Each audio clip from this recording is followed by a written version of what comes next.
How's everybody doing? Great to be learning with you on a Sunday, Yom Rishon. Let's light up the darkness. Who's in the house on a Sunday? Stephen in New Hampshire, Yehud in South Carolina, Joe in the Inland Empire, Karen in Northern California, Bella in Florida, Melissa in Great Neck, Bill in Missouri, Shandora in the Bronx, Lucy in Minnesota, Paula in the Great Northwest, Carla in Brazil, Sharon in New Jersey, Lorraine in Texas. Chat is disabled for this stream.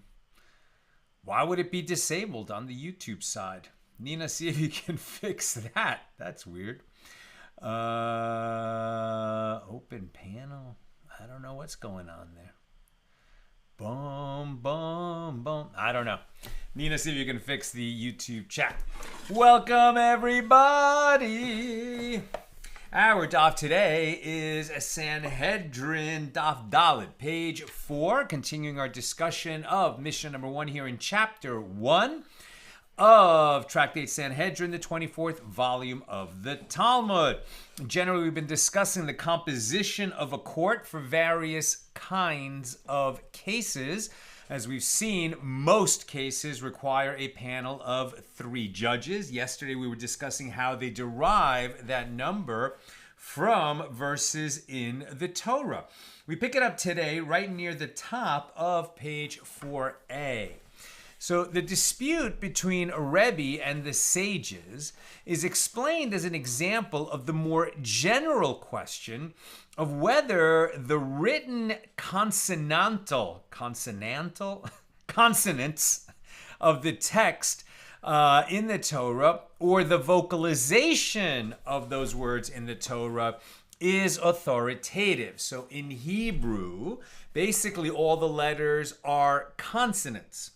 And then the vowels are, added to the lettering in the Hebrew text with certain little markings below, sometimes above the letters.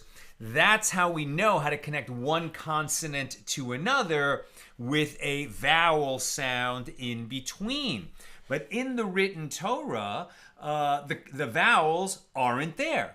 Only the consonants are there. And so you get a situation where you could have 2 words that in terms of their consonants are spelled the same way. But in terms of the vowelization, it could be done in 2 different ways and produce 2 different words. So there has to be a tradition that tells us, stretching all the way back to Mount Sinai when the Torah was given, how certain words are meant to be pronounced.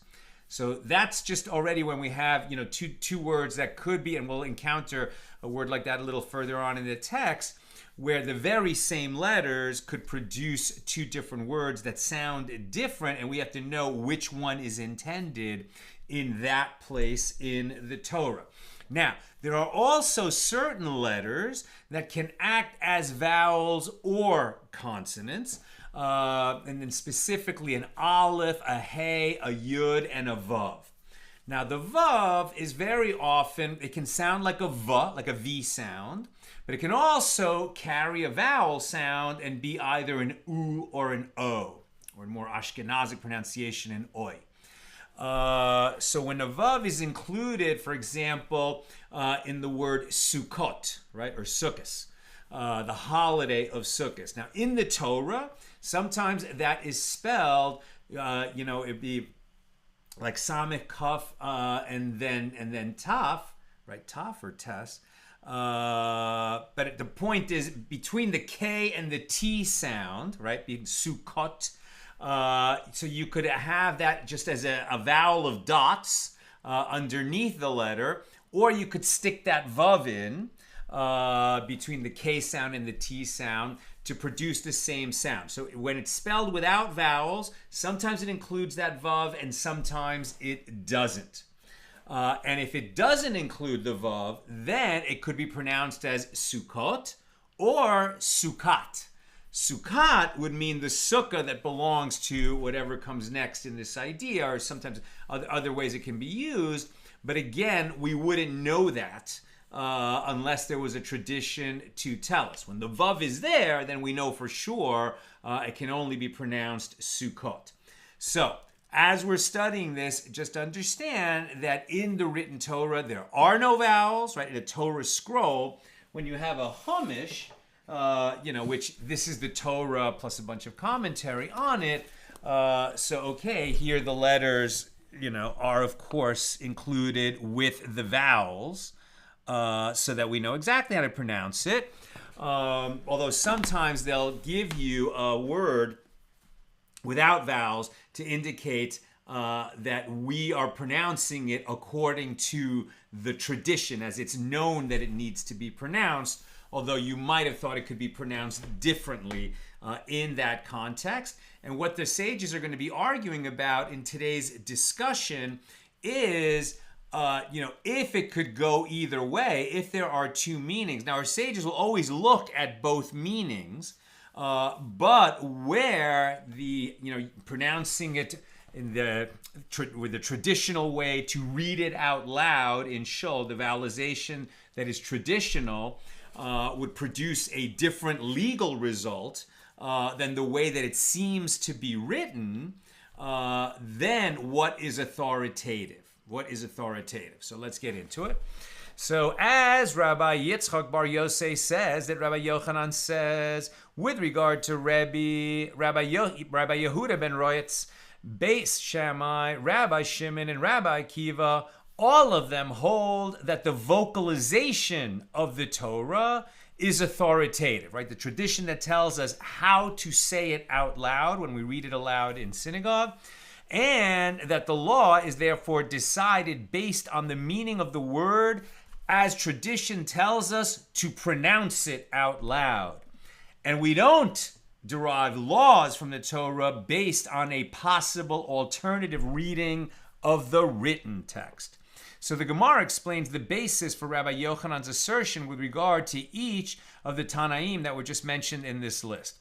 With regard to Rebbe, the proof is that which we have just said, that with regard to the interpretation of the verse, we were talking about counting up how many judges are on a panel of judges, he whom the court shall condemn, deriving a requirement for 5 judges in cases of monetary law based on the vocalized plural pronunciation of the term shall condemn, right? So de'amaran,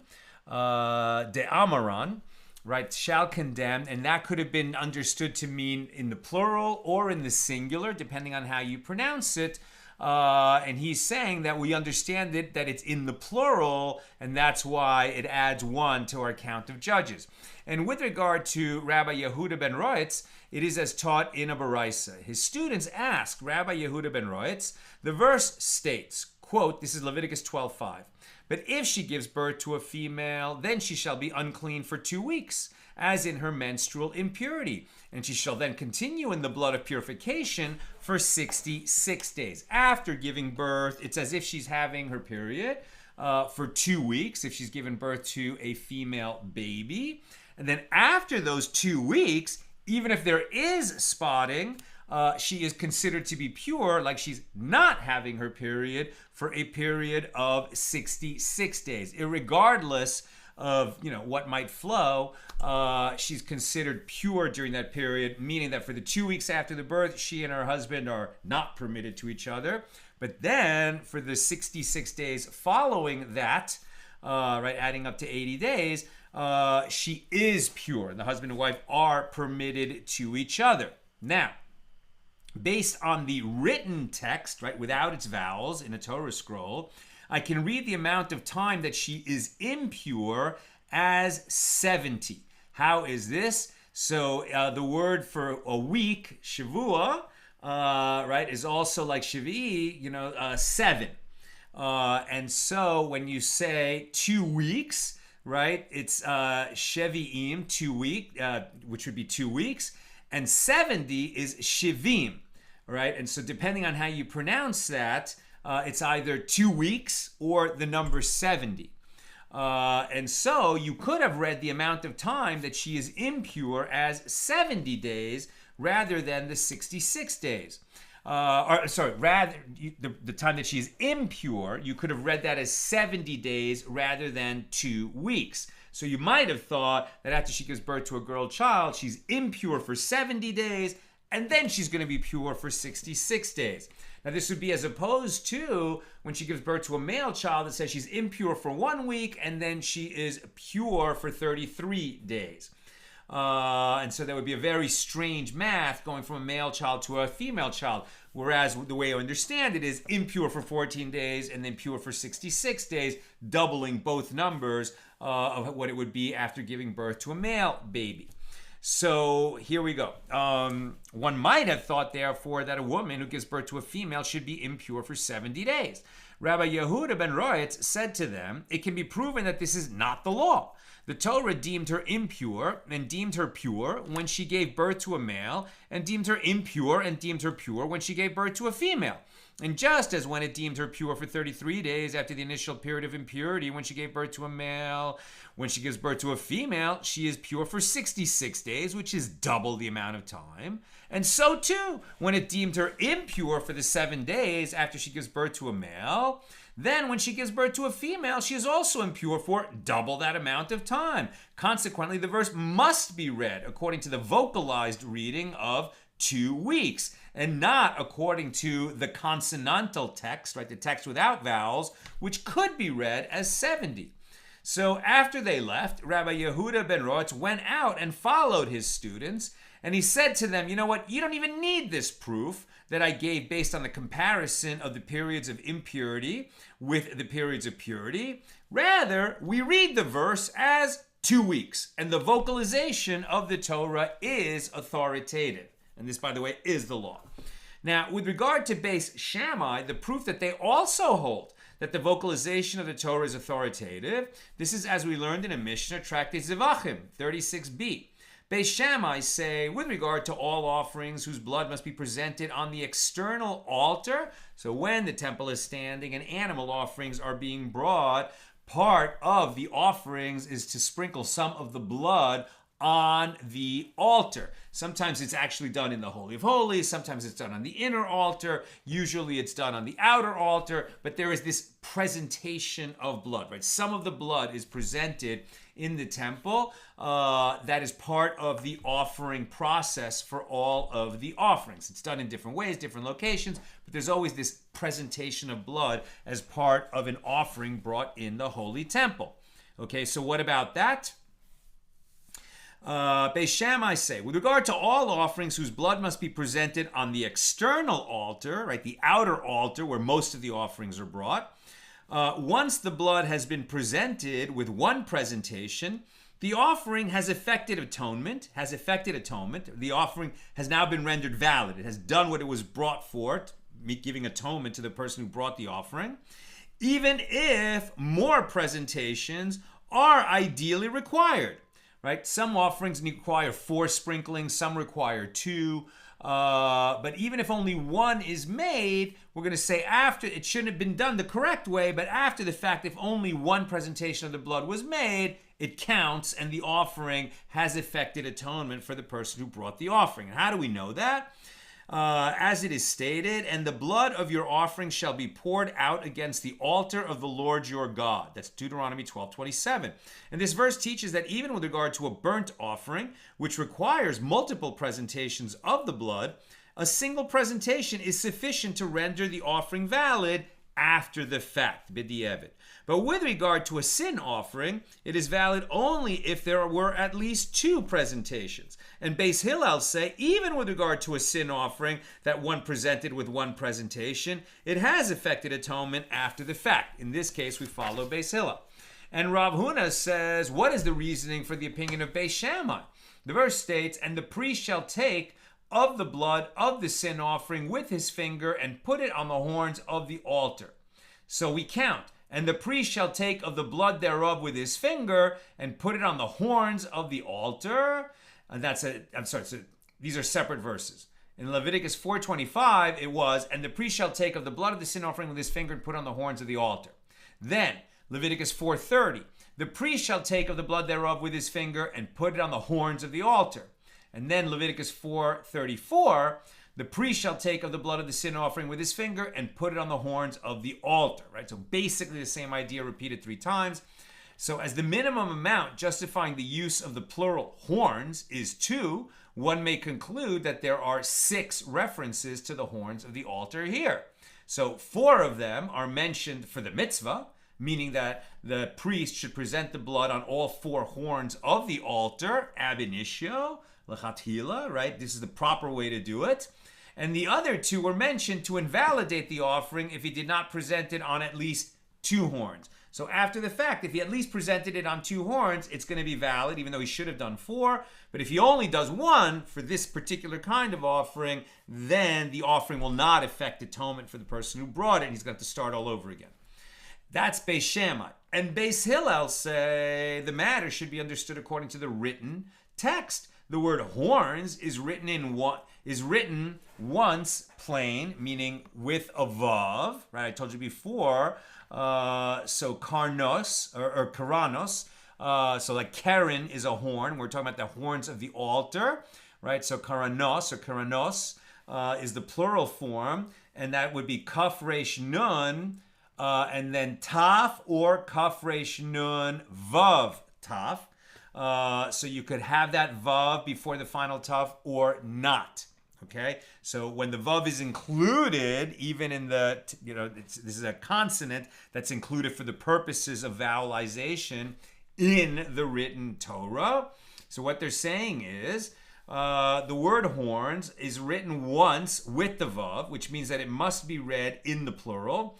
And the other 2 times, the word horns and horns are written without that vav, in a way that could be vocalized in the singular, karnat. Right? Or karanat, meaning the horns of the altar, or you could read, the horn of the altar.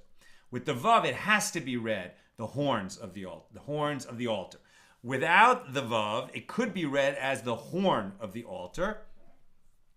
And so therefore, instead of 6, if you're counting, instead of 6 references, we only have 4. 3 of these presentations are written to indicate that they are performed only as a mitzvah, i.e. performed ab initio. You have to have at least 3 presentations. And the remaining one, i.e. the 4th presentation, is written to indicate that its absence invalidates the offering, i.e. the offering is not valid if the blood was not presented against at least 1 horn of the altar. So evidently, Beis Shammai hold that the vocalization is authoritative, but Beis Hillel hold that we can use just the written text and we don't have to go with the vocalization. So the Gemara asks, but according to the explanation of Beis Hillel, why not say that all of them are written for the mitzvah and none to invalidate? Meaning that the blood must be presented on all 4 horns, ab initio, lechatchila, or it's going to be no good. But the offering would affect atonement after the fact, even if it was not presented at all. Why not say that? And the Gemara rejects this possibility. We have not found anywhere in the Torah an example of an offering in which atonement can be achieved with no presentation of the blood of the offering at all. So there has to be at least 1. Now, with regard to Rabbi Shimon, it is as is taught in, why do we say that Rabbi Shimon holds that the vocalization of a word in the Torah, as opposed to a possible written alternative, that the vocalization is authoritative? How do we know that about Rabbi Shimon? This is as it is taught in a Baraisa that records a dispute among the sages with regard to the number of walls that are required for a sukkah, the booth that we dwell in for a week during the holiday of Sukkot. There must be 2 walls in their standard sense, meaning completely closing each of those 2 sides, right? Normal sukkah is 4-sided, and 2 of the walls have to be complete. And then we just need a handbreadth of a 3rd wall, and the 4th wall we don't need at all. It'd be good to have all 4 walls, but if we have 2 plus, a little bit of the 3rd wall, it's going to be valid after the fact. How do we know that? So there must be 2 walls in their standard sense, completely enclosing each of the 2 sides, and a 3rd wall, which, based on a law transmitted to Moses from Sinai, may measure even as little as a handbreadth. Rabbi Shimon says that there must be 3 walls in their standard sense, and a fourth one that can measure even one handbreadth. Now, this is not the law, but this is how Rabbi Shimon holds. Why does he hold that way? So the Gemara asks, with regard to what principle do they disagree, right? The majority, whose law we follow, and Rabbi Shimon. On what principle do they disagree? So the Gemara explains that the rabbis hold that the tradition of the manner in which the verses in the Torah are written is authoritative, and Rabbi Shimon holds that the vocalization of the Torah is authoritative. And so the Gemara explains, the rabbis hold that the tradition of the manner in which the verses are written is authoritative. And the Torah states, you shall reside in Sukkot. This is Leviticus 23:24. And there it's spelled without that vav.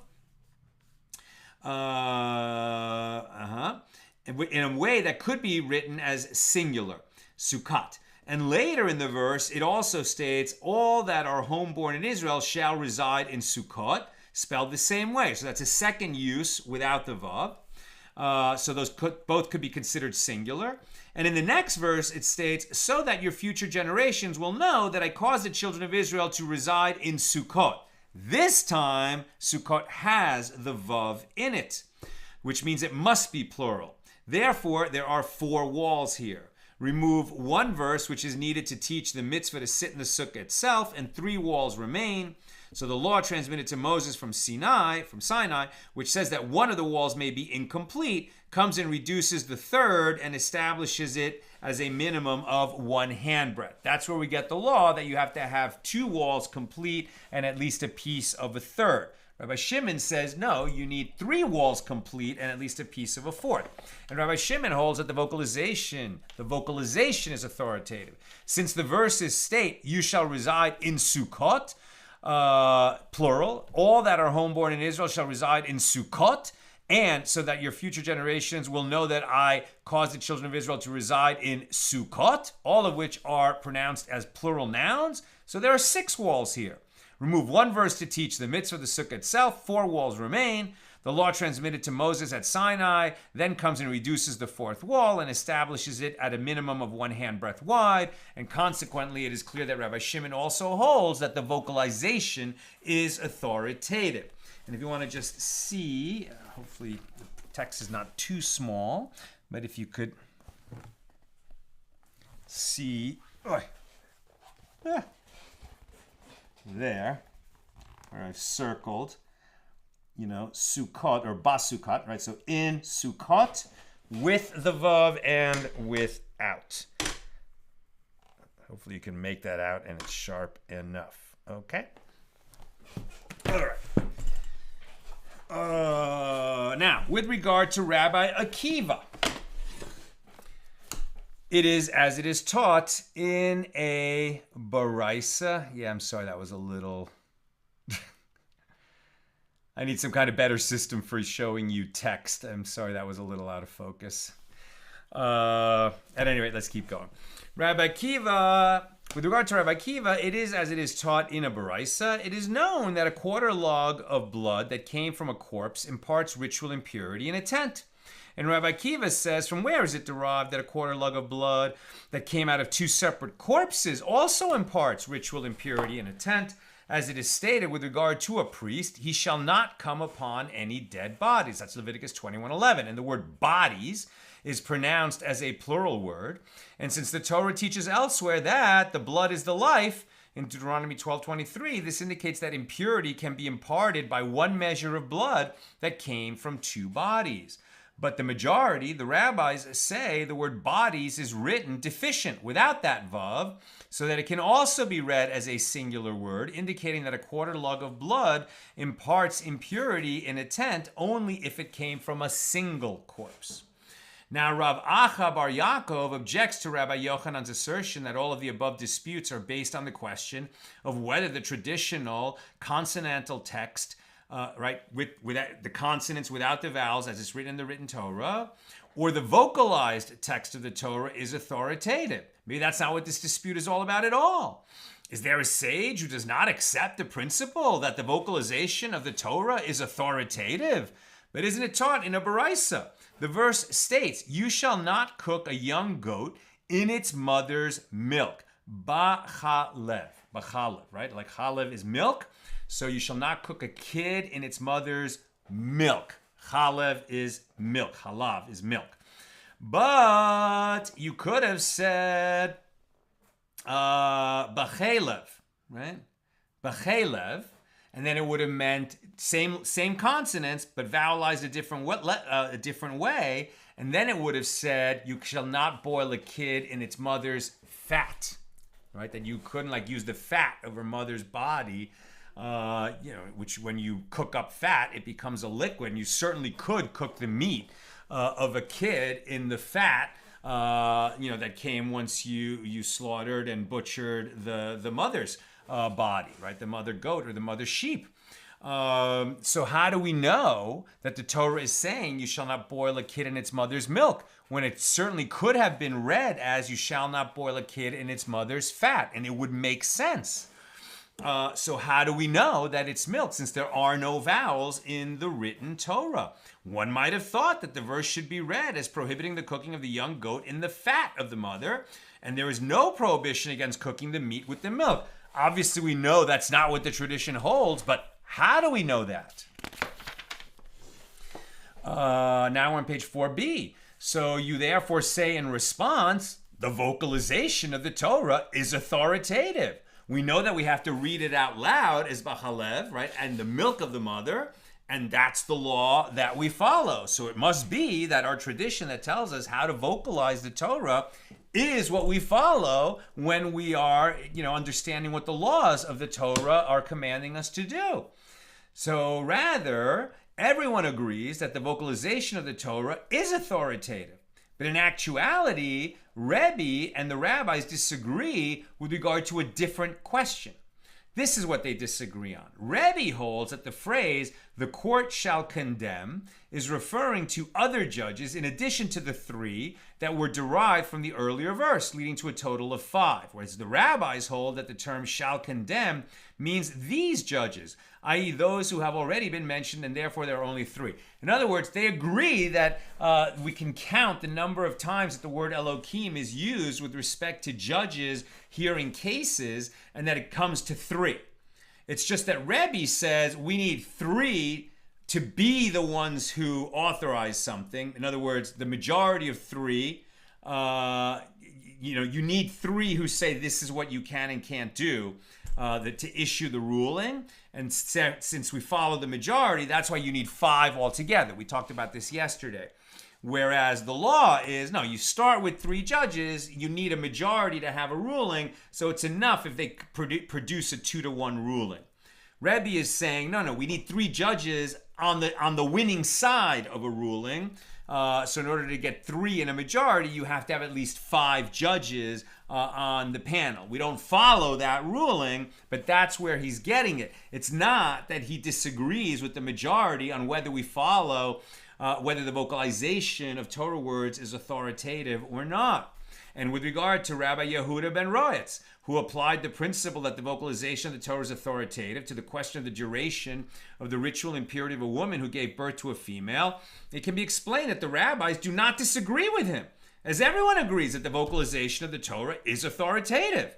And with regard to Beis Hillel, who hold that a single presentation of the blood is sufficient to atone even when bringing a sin offering. This is not because they hold that the traditional consonantal text is authoritative. Rather, they agree that the vocalization is authoritative, and their opinion, as it is taught in a Baraisa, the verse states, with regard to the sin offering brought by a king, and the priest shall make atonement for him, Leviticus 4:26, and with regard to a sin offering of a goat brought by an ordinary person, and the priest shall make atonement for him, and with regard to a sin offering of a lamb brought by an ordinary person, and the priest shall make a sin atonement for him.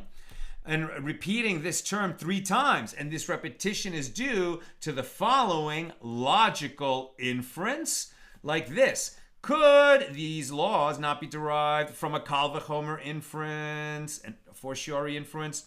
This is stated, there is stated a term of blood below in the verse written with regard to a bird brought as a sin offering, and there is stated a term of blood above in the verse stated with regard to an animal being brought as a sin offering.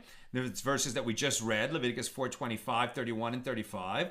So just as with regard to the blood that is stated below, when it is presented with one presentation, it has effected atonement, so too with regard to the blood that is stated above, when it is presented with one presentation, it has effected atonement. We're not counting the number of times that the horns are mentioned in order to decide how many times the blood has to be presented at a minimum so that the offering affects atonement. Rather, we're going to use a different method of biblical interpretation and exegesis and say that just as with a bird offering, one presentation is enough, so too with an animal offering, one presentation is enough after the fact.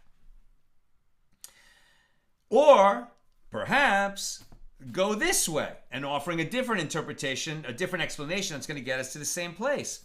There is stated a term of blood in the verse written with regard to the external altar, i.e. the verse written with regard to a sin offering of an ordinary person that is brought on the external altar, the big altar, as opposed to the inner altar, with regard to a sin offering of the community or the high priest, the blood of which is sprinkled on the incense altar inside the sanctuary. That's the inner altar. Now, just as with regard to the blood that was stated concerning the inner altar, i.e. if one of the presentations is lacking, it has not accomplished anything, and the offering is not valid, so too with regard to the blood that was stated concerning the external altar, if one of the presentations is lacking, it has accomplished nothing. We might have thought that. So the Gemara analyzes the two possibilities. Let us see to which of the two comparisons this is more similar. It can be claimed we derive a law stated with regard to the external altar from a law stated with regard to the external altar, but we do not derive a law with regard to the external altar, the big altar, based on a law stated with regard to the inner altar, which in terms of sprinkling blood on it is quite infrequent, quite rare. Or we could go this way. We derive a law stated with regard to a sin offering whose blood is to be sprinkled on the four corners of the altar from the law with regard to a sin offering whose blood is sprinkled on the four corners of the altar. And this sin offering consisting of a bird, which is not a sin offering of the type whose blood is to be sprinkled on the four corners of the altar, cannot prove that the law is similar with regard to a sin offering whose blood is to be sprinkled on the four corners of the altar. Since there are two legitimate inferences, the law cannot be decided through this means of logical inference. Therefore, the verse states, and the priest shall make atonement, and the priest shall make atonement, and the priest shall make atonement, 3 times, due to the logical inference. The verse is therefore interpreted like this. The priest shall make atonement, even though he presented only 3 presentations. And then a second verse repeats, the priest shall make atonement, even though he presented only 2 presentations. And then a third verse repeats, the priest shall make atonement, even though he presented only 1 presentation.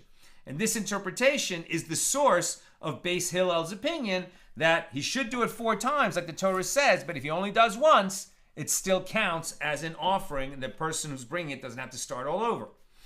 And concerning Rabbi Shimon and the rabbis who disagreed with regard to the number of walls required in a sukkah, right? The majority say 2 walls plus a piece of the third, and Rabbi Shimon says 3 walls plus a piece of the fourth.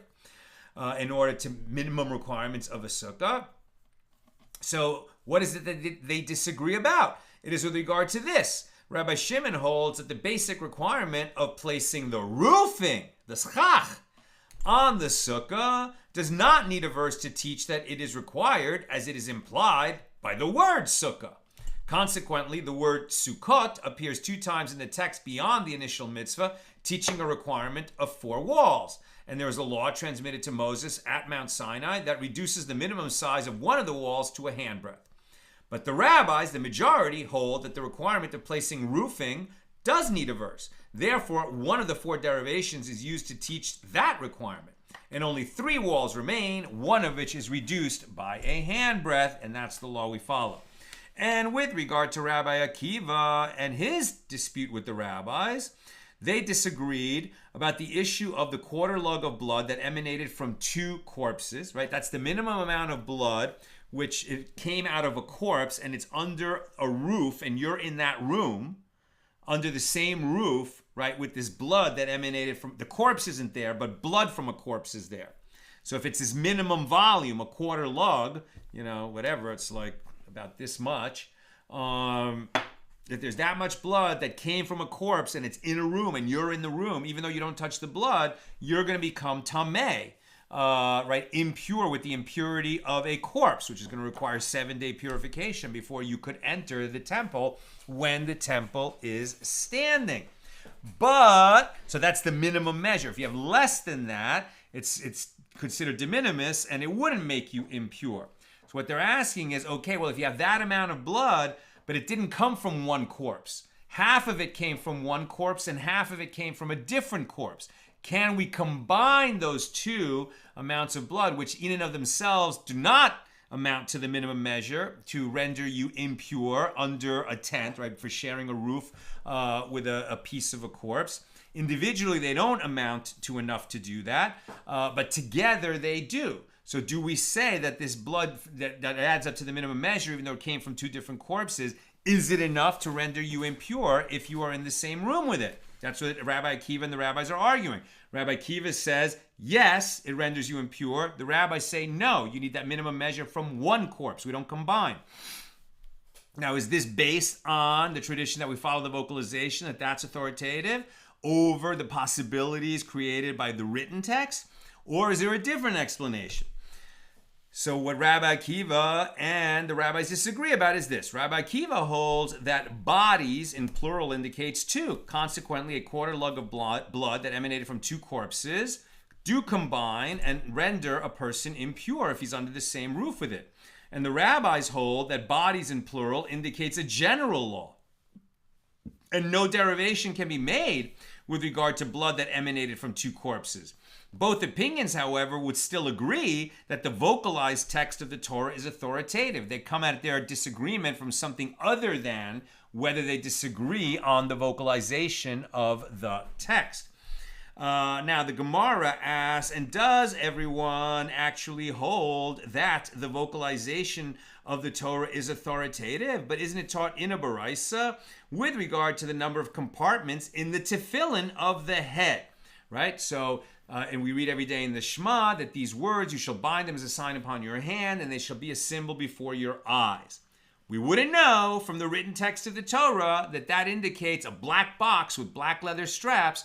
One goes on the head, one goes on the arm, and in each of those boxes, there are 4 compartments that hold, little scrolls that have words, from the relevant verses of the Torah written on a cloth, on a parchment by a scribe and inserted in the tefillin. Okay, so what about that? But isn't it taught in a baraisa with regard to the number of compartments in the tefillin of the head? The verse states, it shall be for a sign upon your hand and for totafot between your eyes. With the word totafot spelled deficient without a second vav in a way that can be read as singular.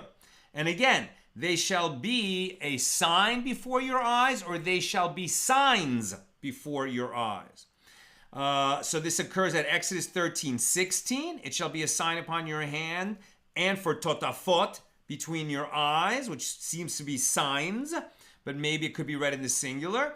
And then again in Deuteronomy 6:8, they shall be for totafot between your eyes, spelled as a singular word.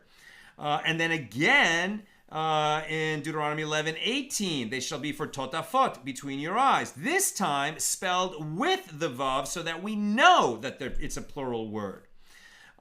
So consequently, it is derived that the tefillin of the head must have 4 compartments. This is the statement of Rabbi Yishmael, meaning the 2 earlier uses of totafot could be read as singular, but the third one is for sure plural, so 1 + 1 + 2 = 4.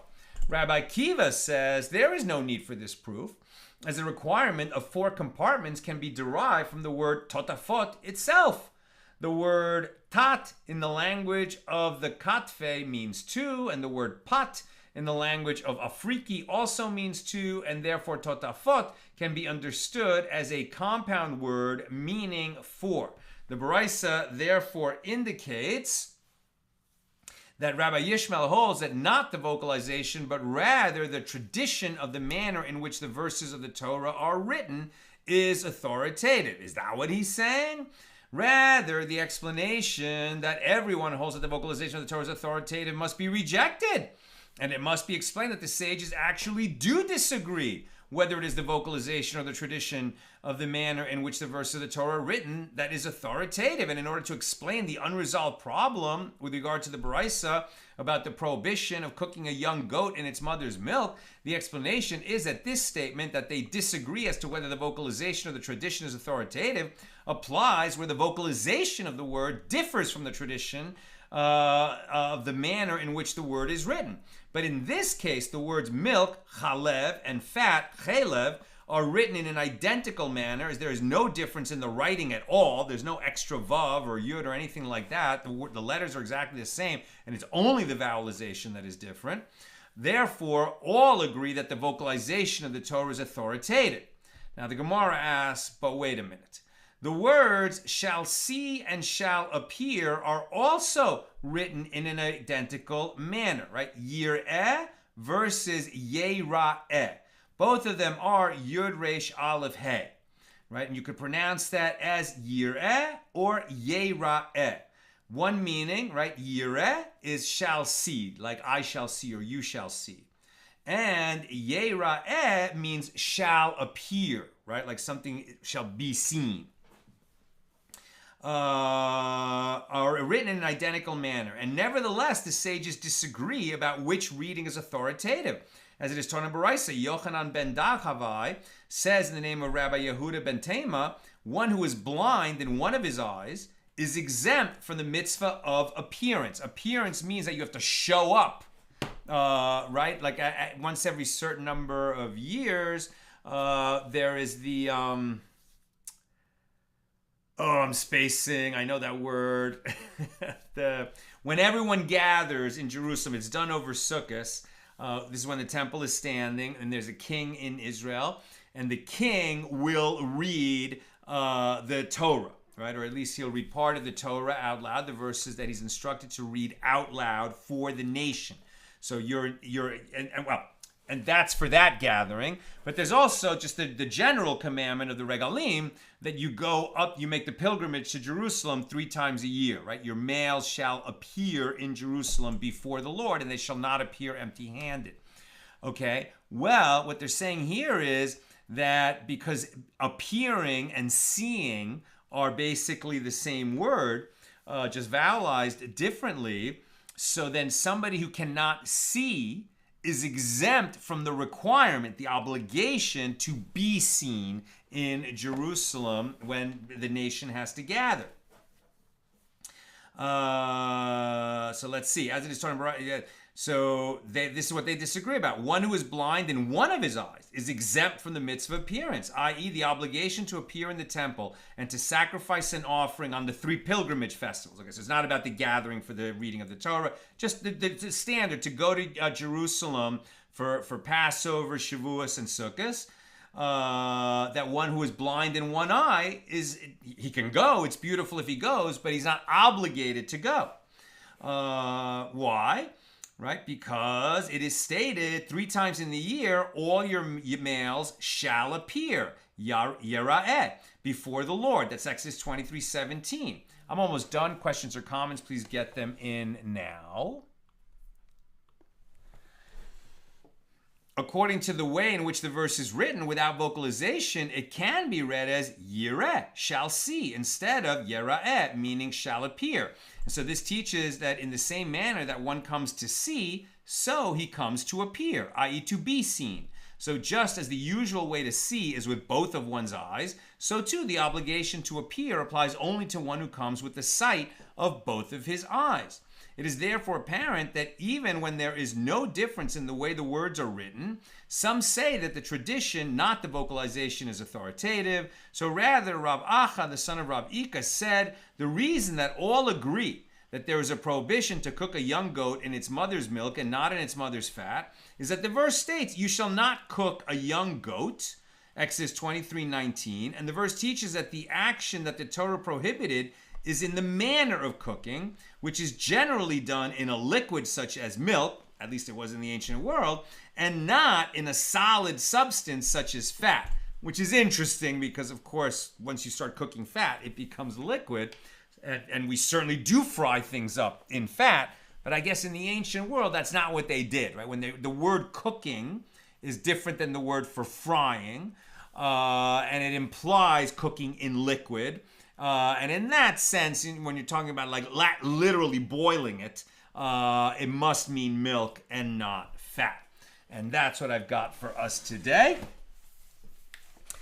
And let's just take a few questions on Sanhedrin 4. Sharon,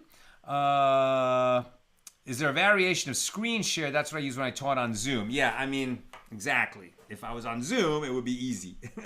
I guess what I should get better at is just writing these letters in Hebrew cursive. That's not really so great for everybody. Maybe like get better at writing Hebrew print, or just have a text with larger letters handy. So I'll work on that. The word, but in terms of the technology that I'm using here, I don't have screen share possibility. Yeah, I suppose if I was prepared, I could upload the images before. Let me look into that. Okay, Sharon, the word pronounced as sukkah is seen in one of the most beautiful phrases in our liturgy. Frost aleinu sukkot shloimecha. Exactly. Spread over us the shelter of your peace. Thank you for that, Sharon. And hakel, that's the word I was looking for the gathering in Jerusalem. Thank you so much for that, Yosef. Okay, that's what I've got for us tonight. And with God's help, see you tomorrow, Monday at the regular time, 6 p.m.